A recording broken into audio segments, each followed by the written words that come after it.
주 음성 외에는 참 기쁨 없도다.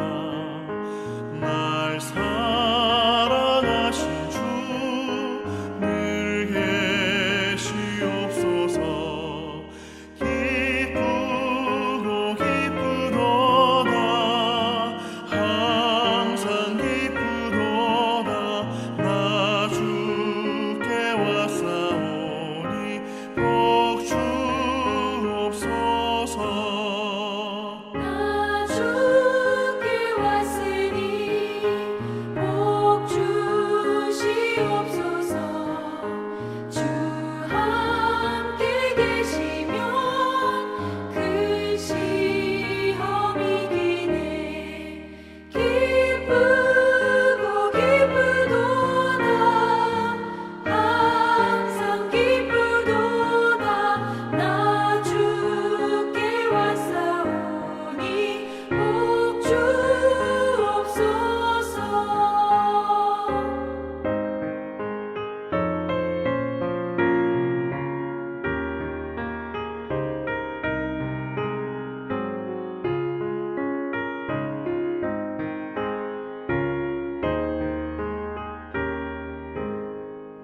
주 떠나가시면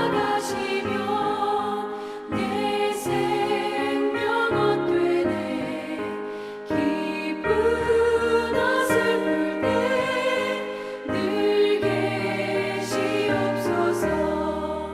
기쁘고 기쁘도다. 항상 기쁘도다. 나 주께 왔사오니 복 주옵소서. 그 귀한 언약을 이루어 주시고 주 명령 따를 때 늘 계시옵소서. 기쁘고 기쁘도다. 항상 기쁘도다. 나 주께 왔사오니 복 주옵소서.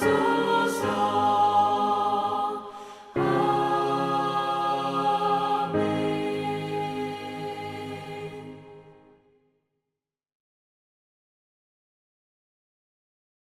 사도신경으로 우리의 신앙을 고백하겠습니다. 나는 전능하신 아버지 하나님 천지의 창조주를 믿습니다. 나는 그의 유일하신 아들 우리 주 예수 그리스도를 믿습니다. 그는 성령으로 잉태되어 동정녀 마리아에게 나시고 본디오 빌라도에게 고난을 받아 십자가에 못 박혀 죽으시고 장사된 지 사흘 만에 죽은 자 가운데서 다시 살아나셨으며 하늘에 오르시어 전능하신 아버지 하나님 우편에 앉아 계시다가 거기로부터 살아있는 자와 죽은 자를 심판하러 오십니다. 나는 성령을 믿으며 거룩한 공교회와 성도의 교제와 죄를 용서받는 것과 몸의 부활과 영생을 믿습니다. 아멘.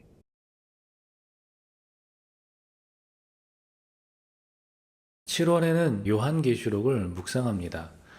요한계시록은 신약 성경의 마지막 책이자 성경 전체의 종교를 이루는 그런 종말론적인 계시를 기록한 책으로 알려져 있죠. 아시다시피 요한계시록은 사도 요한이 반모섬에서 받은 계시, 곧 그 예수 그리스도의 재림과 하나님 나라의 완성을 중심으로 이제 말씀을 우리에게 주고 있는데요. 여기서 우리가 중요하게 여겨야 할 것은 이 요한계시록을 단순한 미래의 예언이 아니라 지금을 살아가는 우리에게 지금 현재 신앙과 또 우리의 삶을 돌아보게 하는 말씀이자 또 끝까지 믿음을 지키며 승리하는 자들에게 주어지게 될 하나님 나라에 대한 확신의 메시지라는 사실입니다. 그래서 우리가 이 요한계시록을 우리가 묵상할 때 주의해야 할 것은 너무나 지나친 상징 해석에 빠지지 말아야 한다는 것이죠. 요한계시록은 어떤 상징과 환상과 또 숫자와 비유가 아주 상당수 많이 등장합니다. 그런데 이를 너무 문자적으로 해석하거나 또 현재 우리 정세에 너무 억지로 대입하려고 하면은 이게 건전한 그런 해석 방법이 아니에요. 성경의 해석은 반드시 그 본문의 맥락과 또 시대적인 배경과 그리고 전체 성경 그 신학의 그 흐름 안에서 우리가 균형 있게 바라보는 것이 건전한 해석의 방법인 것이죠. 또 요한계시록에는 또 전쟁과 또 심판 또 재앙의 그런 이미지가 많이 있습니다. 결국 이러한 메시지는 어린 양 되신 예수의 승리와 또 예수님을 믿는 그 성도의 영광을 선포하는 그런 소망의 메시지를 담고 있기 때문에 이 요한계시록을 어떤 두려움과 공포심으로 우리가 바라볼 것이 아니라 믿음을 지키는 자에게 영원한 복이 주어진다라는 사실에 우리가 집중하면서 두려움보다는 소망의 책으로 읽어야 할 것입니다. 그래서 우리는 이 요한계시록을 대할 때 예수님 중심으로 또 복음의 중심으로 우리를 주님에 대한 소망을 발견하게 하는 책이다라고 그렇게 여겨주시면 됩니다. 그래서 뭔가 지금 현재를 외면한 미래만을 바라볼 것이 아니라 과거의 모습을 통해 현재를 살아가고 또 현재의 삶을 통해 미래를 소망하게 되므로 그래서 지금의 고난 속에서도 뭔가 소망을 품고 믿음을 지키는 우리 모두가 되어야 한다라는 말씀이죠. 그러면 이 예수 그리스도의 계시로 시작되는 이 오늘의 본문의 말씀을 통하여서 오늘 우리의 삶 속에 어떤 은혜의 말씀을 주시는지 함께 살펴보도록 하겠습니다. 먼저 1절의 말씀을 봅니다. 예수 그리스도의 계시라. 이는 하나님이 그에게 주사 반드시 속히 일어날 일들을 그 종들에게 보이시려고 그의 천사를 그 종 요한에게 보내어 알게 하신 것이라. 본문의 첫 문장인 예수 그리스도의 계시는 예수님으로부터 온 계시로 볼 수 있고 또 예수님에 관한 계시로도 볼 수 있습니다. 이것은 둘 다 맞는 말이라고도 할 수 있는데요. 왜냐하면 이 말씀은 예수님으로부터 직접 요한에게 주어진 계시이면서 동시에 예수님에 대한 계시이기 때문입니다. 그래서 예수님이 주시는 이 계시를 통해서 우리는 예수님의 비전을 볼 수 있게 되고 그래서 예수님을 따르는 것이 어떤 의미인지도 우리가 알게 되기 때문입니다. 그래서 오늘 이 메시지는 반드시 속히 일어나야 할 일에 관한 것이라고 하는데 이 말은 어떤 일들이 하나님의 계획 안에서 일어나기로 예정되어 있다라는 말입니다.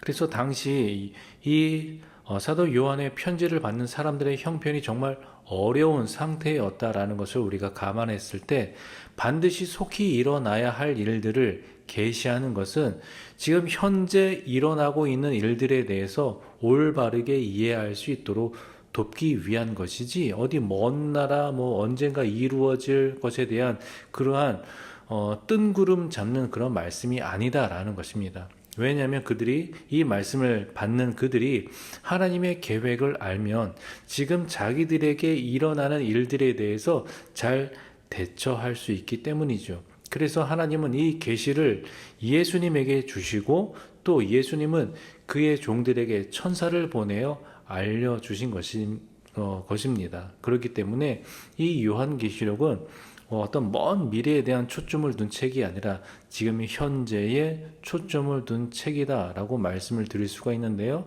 그러면 이 말씀에 대한 해설 첫 번째 문단을 함께 보도록 합니다. 하나님은 계시를 통해 앞으로 일어날 일들을 알려주십니다.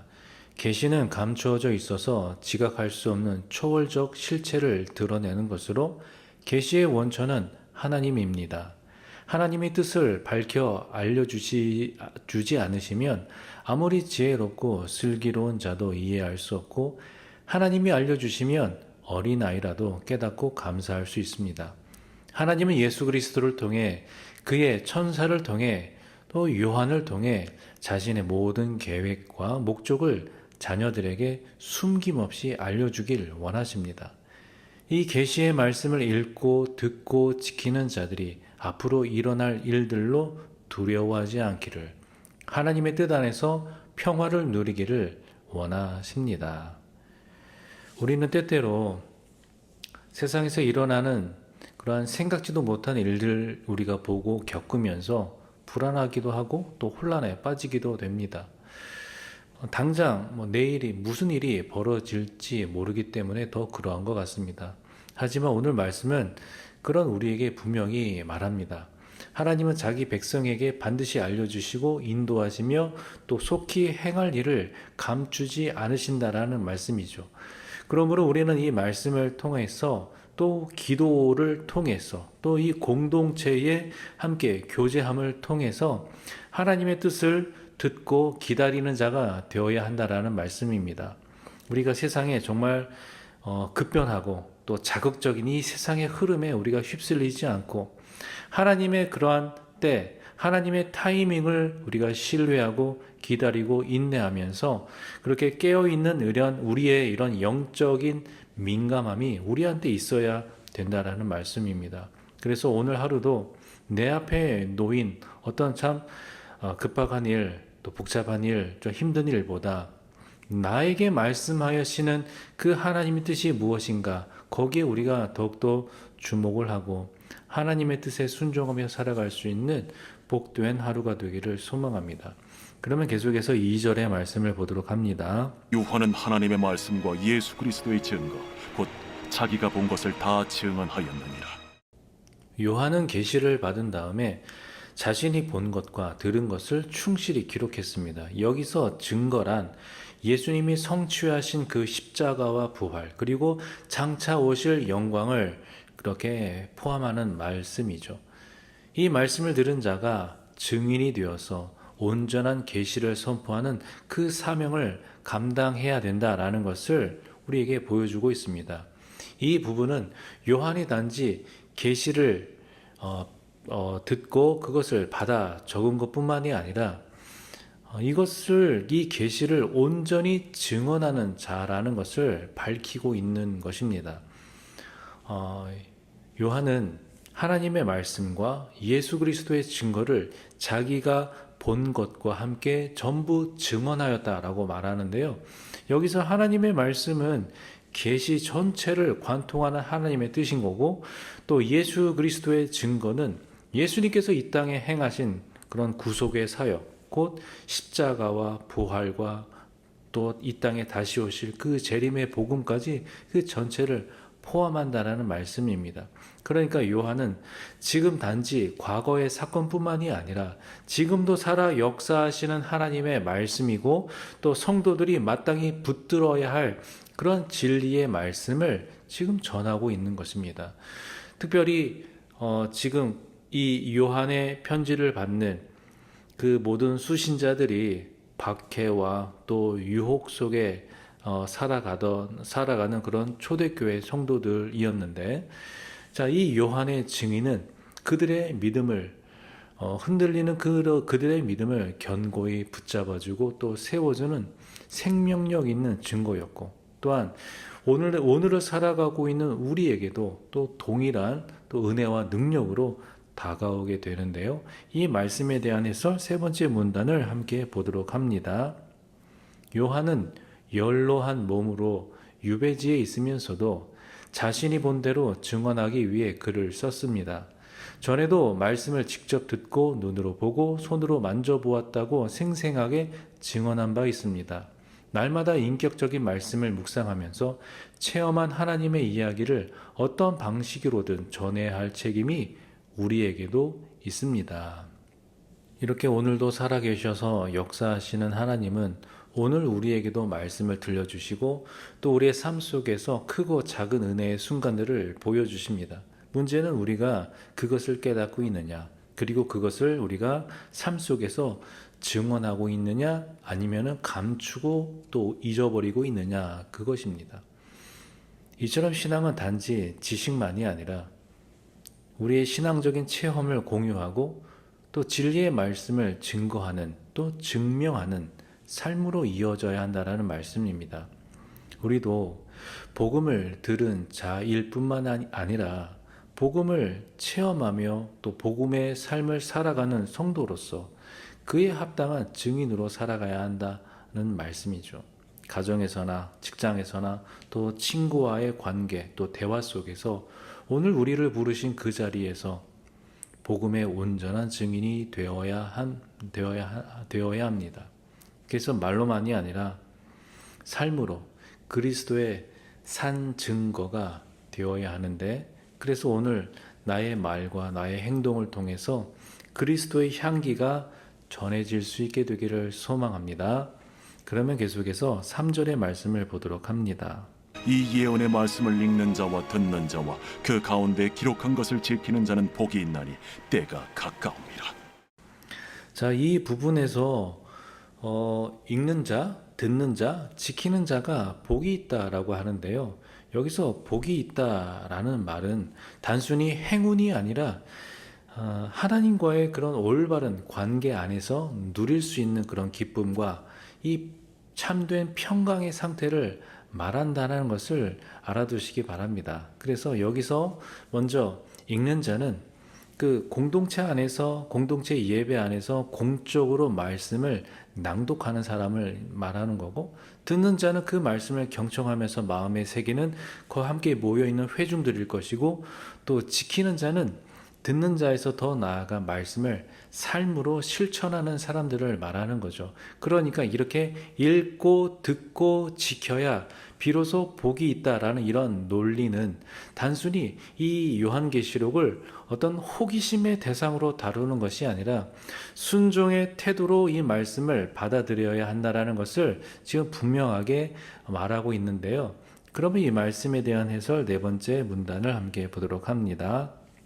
복이 있는 사람은 예언의 말씀으로 미래를 예측하는데 관심을 두기보다 오늘 읽고 들은 말씀에 드러난 하나님의 뜻을 오늘 이곳에서 살아내는 사람입니다. 하나님의 말씀에 귀 기울이고 하나님의 뜻이 일상에서 구현되도록 모든 일에 말씀이 관여하게 하는 사람입니다. 이처럼 오늘 우리는 이 말씀을 얼마나 복 있는 자로 대하고 있는가 우리 스스로 돌아봐야 합니다. 성경을 읽고 또 듣기는 하지만 그것이 우리의 삶을 실질적으로 변화시키고 있는지, 그 말씀을 정말 지키고 있는지 스스로 돌아봐야 한다라는 말씀이죠. 오늘 이 말씀을 어떤 단순한 정보가 아니라 하나님의 음성으로 듣고 그리고 들은 말씀을 잊지 않고 그런 작은 것이라도 실천으로 이어가는 그런 훈련들이 필요한데, 예를 들어 용서를 말하고 있는 그 말씀을 우리가 들었다면 우리가 솔직히 즉시 실행하지 못할지라도 그 용서에 대해서 뭔가 기도를 해보자라는 것입니다. 내가 실행하지 못한다고 해도 내 안에 계신 주님이 나에게 어떤 마음과 어떤 상황을 열어주실지 모르니 일단 기도해 보자라는 것입니다. 이처럼 말씀을 지킨다라는 것은 어떤 거창한 결단과 어떤 구체적인 그러한 모든 그런 활동들을 다 목록을 적어서 우리가 다 지키자는 게 아니죠. 그냥 작은 실천으로 이런 순종이 시작이 되어지는 것입니다. 그러면 왜 우리가 실천을 해야 하느냐? 그 이유는 주님의 때가 가까워 오기 때문이죠. 그러니까 주님이 이 땅에 다시 오시는 것은 추상적인 먼 나라 얘기가 아니라 오늘 내 삶에 뭔가 거룩한 이런 긴장감을 불어넣는 현재 진행형 진리의 말씀이라는 것입니다. 그래서 말씀을 듣고 지키는 자는 복이 있는 자다. 그렇게 복이 있는 자로 살아가게 되기를 소망합니다. 그러면 계속해서 4절로 8절의 말씀을 보도록 합니다. 요한은 아시아에 있는 7 교회에 편지하노니 이제도 계시고 전에도 계셨고 장차 오실 이와 그의 보좌 앞에 있는 7 영과 또 충성된 증인으로 죽은 자들 가운데서 먼저 나시고 땅의 임금들의 머리가 되신 예수 그리스도로 말미암아 은혜와 평강이 너희에게 있기를 원하노라. 우리를 사랑하사 그의 피로 우리 죄에서 우리를 해방하시고 그의 아버지 하나님을 위하여 우리를 나라와 제사장으로 삼으신 그에게 영광과 능력이 세세토록 있기를 원하노라. 아멘. 볼지어다, 그가 구름을 타고 오시리라. 각 사람의 눈이 그를 보겠고 그를 찌른 자들도 볼 것이요 땅에 있는 모든 족속이 그로 말미암아 애곡하리니 그러하리라. 아멘. 주 하나님이 이르시되 나는 알파와 오메가라. 이제도 있고 전에도 있었고 장차 올 자요 전능한 자라. 요한은 아시아의 7교회에 이 편지를 보냅니다. 7교회는 단지 특정 지역의 공동체만이 아니라 모든 시대 또 모든 지역의 교회를 대표하는 상징적인 표현인 것이죠. 그리고 이제 은혜와 평강이라는 이 두 단어는 하나님 앞에 서 있는 그런 교회의 모습을 잘 보여줍니다. 교회는 이 땅에서 핍박을 받으나 예수 그리스도의 죽음과 부활로 은혜와 평강을 누리고 있는 것이죠. 그래서 이 땅에서의 고난의 그런 터널을 지나서 부활의 첫 열매이신 예수님 안에서 영원토록 은혜와 평강을 누리게 될 것인데요. 요한은 그래서 예수 그리스도가 이 땅에 다시 오시기를 기대하라고 권면하고 있습니다. 예수님은 구름을 타고 오실 것이고 또 지상에 있는 모든 족속이 그 모습을 보게 될 것인데, 그때 예수를 죽이고 신자들을 핍박한 그 자들은 그날에 애곡하게 될 것이라는 것이죠.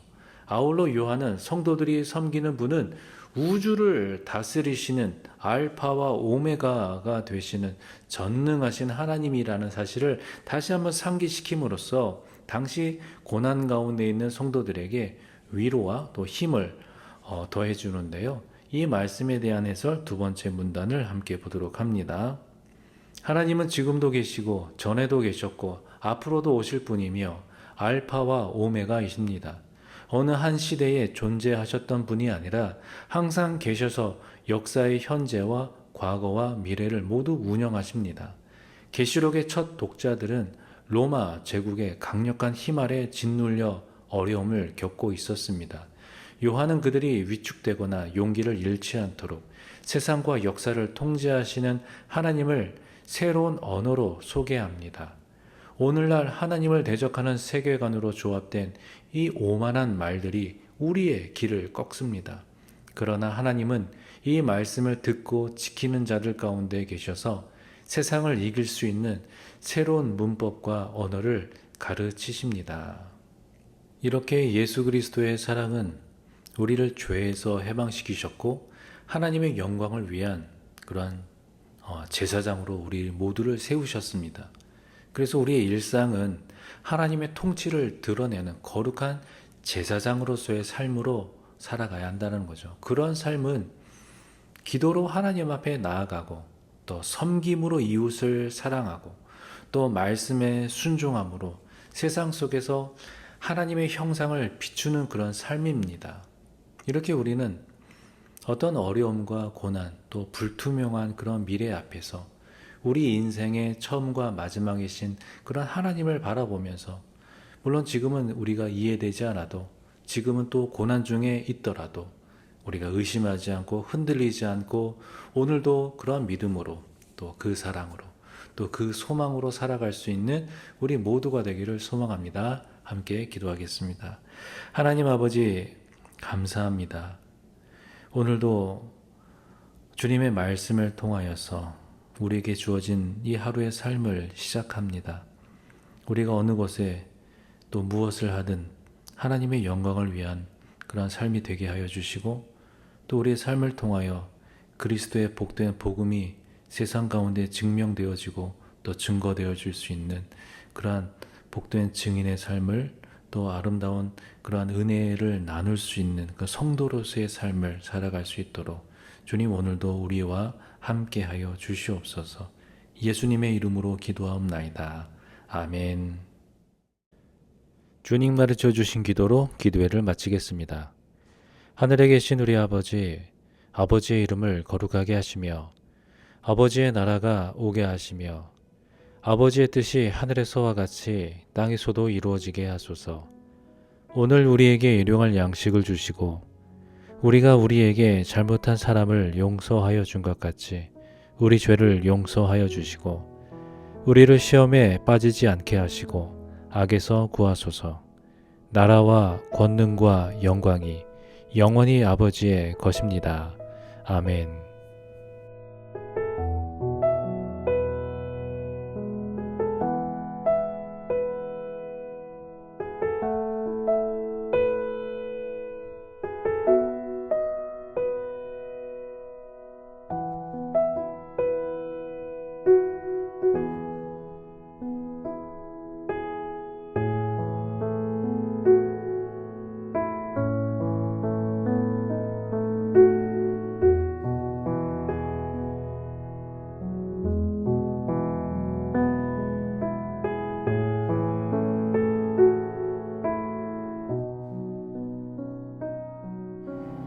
우리 이 고백으로 주 앞에 올려드립시다. 내 안에 가장 귀한 것, 내 안에 가장 귀한 것 예수를 알리라.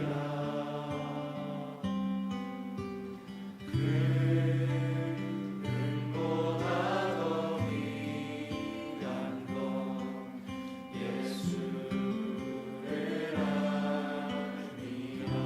세상 지식보다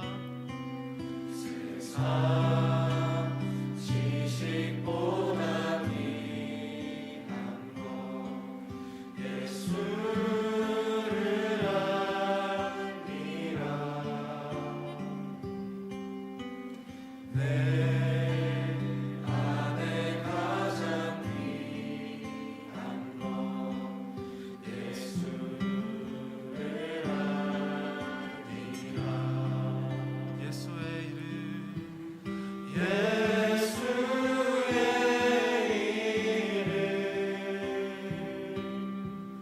존귀한 그 이름 예수의 이름 능력의 그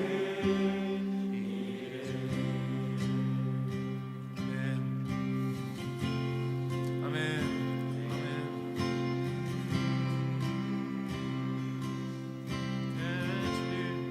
내 안에 가장 귀한 것, 내 안에 가장 귀한 것 예수를 알리라.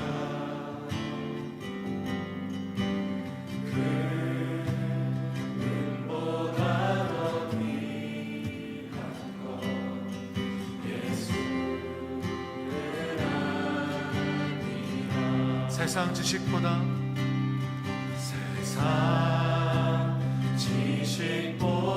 귀한 것 예수를 알리라. 내 안에 가장 귀한 것 예수를 알리라. 우리 예수님의 이름을 높여드립시다. 예수의 이름 예수의 이름 존귀한 그 이름 예수의 이름 능력의 그 예수의 이름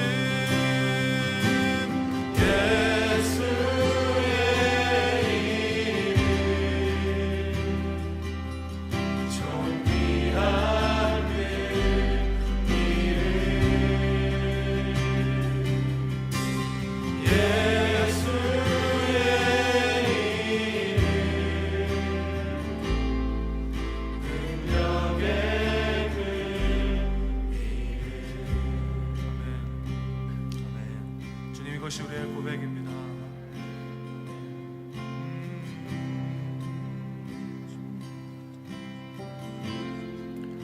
무엇과도